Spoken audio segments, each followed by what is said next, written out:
বন্ধুরা কালকে আসলাম বারোবেশা। বারোবেশা কালকে অন্নপ্রাশনের নিমন্ত্রণ ছিল, ওইখানে আসলাম। তো আজকে বাড়ি যাওয়ার সময় মেয়ে কান্নাকাটি করছিল, ও দাদু কালকে যায় না, দাদুর সাথে দেখা করবে। ও দাদুরও মন খারাপ যে নাতিদের সাথে দেখা না করলে মন খারাপ লাগে। শাশুড়ি গেছিলো, ও জোর করে নিয়ে আসলো, আর মেয়ে এখানে আসছে, আসো দেখাই। আর প্রথম থেকে দেখাচ্ছে, এই দেখো আমাদের শ্বশুরবাড়ির জলের কুয়া, এটা আমরা জলের কুয়া বলি। আর তার সাথে মোটর লাগানো আছে। আর এই যে আমাদের শ্বশুরবাড়ি, ছোটো যায়, আমরা দুই যাই আসছিলাম। তো ওরা বলছিল, ওই জোর করে নিয়ে আসছে আমরা বাড়ি আর কি যাওয়ার সময়, চলো যাই। এখন তো রান্না করবো না, নিয়ে আসছে, তাড়াতাড়ি করো, তাড়াতাড়ি খাবো। এই যে আমার শাশুড়ি করে পরে কোথাও যাবে যাবে। জলটা উঠাও, করে উঠা দেখাই।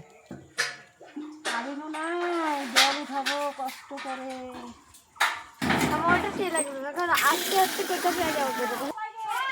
মা মনসা মন্দির। আর আমরা বছরে ওই যে শ্রাবণ মাসের যে সংক্রান্তিটা হয় তখন মনসা পূজা হয়। আর এই যে আরেকজন, এটাই তো আসার জন্য পাগল। আর ওই যে দাদুর সাথে দেখা করবে বলেই দেখো আমার মেয়ে দাদুর এখানে আসলো। এখন খুশি দাদুর বাড়ি আসার জন্য, কান্নাকাটি, বাড়ি যাবে না। ওর পরীক্ষার সামনে, ওর বাবা বলে চলো ঘোরা নিয়ে আসি। ওইটা নতুন রান্নাঘর না বাবা, এই যে দেখো রান্নাঘরটা নতুন এটা করছে। আর এইটা আগে রান্নাঘর ছিল আমাদের শ্বশুরবাড়িতে। তো কোনো কিছুর অভাব হয় না, ওদের লাকড়ি বাড়িতে অনেক গাছ কাটলে অনেক লাকড়ি হয়। ওটা কেমন হয় আমাকে জানাও। আর আমার শ্বশুরবাড়ির জিনিসগুলো দেখালাম না বাবা, টাটা।